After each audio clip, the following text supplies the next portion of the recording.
In a pre-season 18 TWAB, Bungie mentioned they were going to be giving a small buff to heavy grenade launchers, about 10%. Well, someone at Bungie made an oopsie because the buff is way more than 10%. Heavy grenade launchers are now more than twice as strong as they were before. Hi, my name is Fallout, and if today's video looks sloppy or rushed, it's because new content week is usually hell week for me. I'm trying to move through a lot of stuff right now. Anyway, yeah, I got a hot tip while streaming today from someone in the chat that grenade launchers got way more than a 10% buff. And apparently, it's true. I went into a local law sector to spend time with our favorite Cabal punching bag. Now, this might be tricky because I'm not just sitting on a big pile of Season 17 heavy grenade launcher damage numbers. I mean, I'm weird, but I'm not that weird. Alright, I am that weird, but I don't have the old damage numbers. Fortunately, a lot of people in this community like writing things down though. Here's a damage chart from Sky Warrior featuring numbers from Season 17. Okay, now don't blink. And here's what the damage numbers are now in Season 18. Feel free to go back and forth and study the numbers till your hearts are content, but the TLDR is that the numbers are way up across the board. You can pretty much throw on any heavy grenade launcher right now, even a legendary, and test it out on Carl for yourself. They do a lot of damage per shot, way more than normal. The exception to the rule is Parasite. Funny enough, Bungie mentioned in that old TWAB that they wanted to not touch Parasite, feeling it already did enough damage on its own. If you go try it out right now and it feels like it does a lot of damage right now, it's not glitched. It's just Parasite hitting very hard because it always does. But if you really want to see the full power of how heavy grenade launchers got way too much juice in Season 18, put on Anarchy. Yep, you knew it was coming. With just 2 shots fired into Carl, Anarchy was registering at around 33,500 damage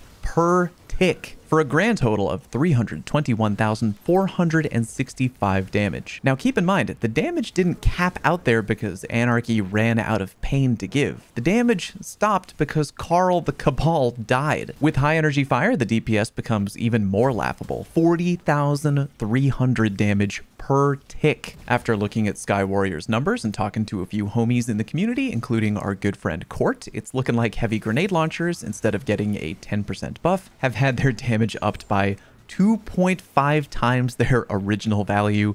Jesus fucking Christ. There is no chance, not a single chance in hell that Bungie does not know about this already. People are already talking about it a lot on Twitter, and the rumor is going around on Twitch too. Here's the real question though. What's going to happen with the raid race happening on Friday? I think either one of 3 things are going to go down. 1, Bungie admits that they don't have enough time to push out a new grenade launcher tweak in time, and heavy grenade launchers become by far and away the most picked heavy weapon option in the new King's Fall raid. Option number 2, Bungie somehow scrambles enough to put out a patch before Friday, toning down heavy grenade launchers, which I guess could be doable, but I don't know. I mean, it usually takes a long time to patch things in-game. Look at how long it took Lord of Wolves and Omnioculus to get touched. Finally, we have option number 3, which I think might be the most likely of all. Bungie will disable heavy grenade launchers completely across the board between now and when the day 1 raid race is over. It would be wild to see an entire weapon archetype get manually shut off for a raid race, but again, there is zero doubt in my mind that Bungie doesn't know that this is a thing already. They already monitor feedback very closely during new content launches, and if word is already traveling around in random Twitch chats, yeah, they know. Anyway, enjoy right now while you can, but more importantly, I would say that when putting together any day 1 or weekend 1 raid builds, don't plan on including any heavy grenade launchers in your build. I'm highly guessing that they're going to get disabled. And hey, if they don't, just put on Anarchy and enjoy your free electric murder rampage. Ring the notification bell if you haven't already. I got more content coming both this and next week, as well as maybe some fun shenanigans on stream. Thanks very much for watching, and I'll see you on stream.